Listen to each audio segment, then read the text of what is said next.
Whenever we finish a project, we do a lot of soul searching. A lot of reference got kicked around. The Seven Samurai, the Magnificent Seven. We talked very early on about showing off a more human approach to Spartans. We definitely focused on trying to go back to sort of the core of what made Halo CE, the Combat Evolved, the sort of phenomenon that it is. I remember my first time playing Halo, and I was in that first level, and after winding through these technical corridors, fighting aliens, and then I step out into this world, and it just opens up in front of me, and it's beautiful and alien and huge. That was a sort of seminal moment for me, and I think that's part of what we want to capture in Reach.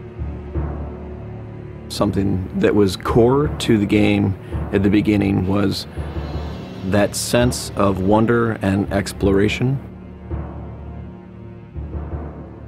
We started with a series of events. We basically set out like, okay, from this date on Reach to this date, we built a military campaign. We all had a desire to really flesh out the backstory of what happened prior to Master Chief and Cortana even entering the picture. We knew there were other Spartans, and it just seemed like such a rich area to tell a character-driven story with new characters. We wanted this team to feel like a Delta Force type team that are usually a smaller number. Why are we not seeing explosives residue? This particular team, Noble Team, they've survived by staying together. You're Noble 6, you're a replacement for a Spartan that's died.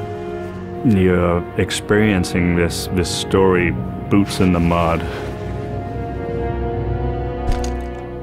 We looked at the story of Reach, and it was obviously a more intimate, character-driven story.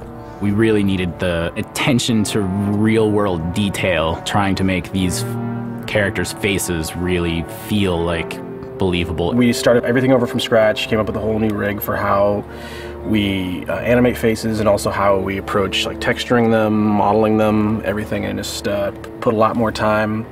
Difference about a couple million polygons. We absolutely want Reach to tell a human story, and that's going to require us to invest significantly into higher fidelity models, much more open environments, larger numbers of AI than ever before in a Halo game. To pull off the vision for what we had for this game, we ended up gutting almost every part of the engine, retooling things to make it run faster, to make it run better, it looked better. We had to throw out all of our technical systems. We had to then throw out the content that went with it because that content didn't represent the new bar we were going for. Copy that, on our way. Don't need command to tell me. Been on hers half my life. Let's shoot it. We've got a great team of guys, and they could take motion capture and they could make the poses way more dynamic, way more expressive. Those changes bring out the life, they bring out the style of our characters. We had probably 4 times the amount of polygons to play with this time around, which gave us a lot more freedom and creativity in what we wanted to achieve. When you look at total engineers that are actually putting code that are actually affecting this game, I mean, it's massive, 30+ guys. It's crazy. When you shoot a rock face, you'll see sparks, rock chips, dust.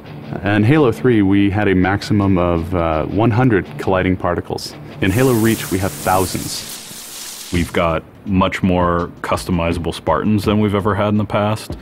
The number of polygons we can draw at one time has skyrocketed. It's changed the way we build things up close as well as out far.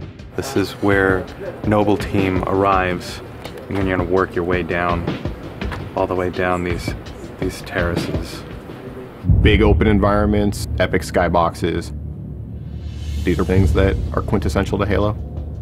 Like, we're building a planet that exists 500 years from now. We want to build spaces that you want to explore.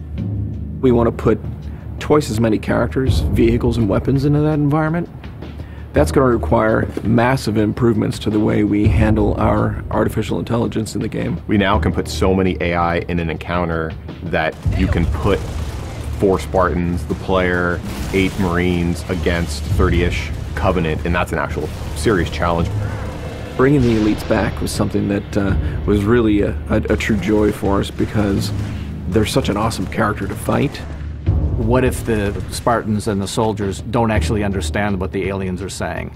What's that going to feel like? What if we can get back to having the aliens feel really alien and threatening? these people and this planet and this story deserves something new and different. Just a different underlying sense of tragedy, heroism. We're rebuilding everything from the ground up.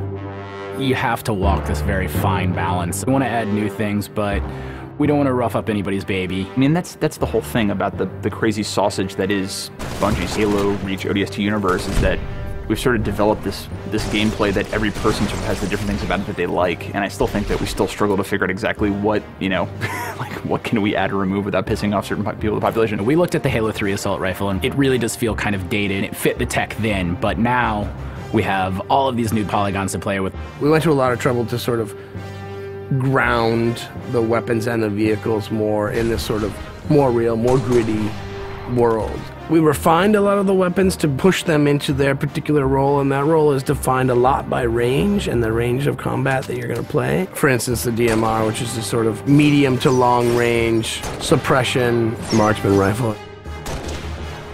It's going to be a sandbox game. It's not going to be a carefully scripted game where every movement of the AI is controlled by a mission designer. It's much broader than that. It allows the player to deal with encounters in their own specific way.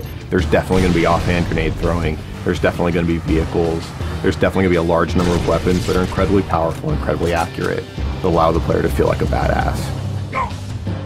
Now, if you melee him in the back of the head, like you really mean it, you're holding down on the button, and you will launch into this more elaborate animation sequence. It's going to be a very different campaign experience for people overall. We're doing stuff in the campaign that people absolutely won't expect from a Halo game.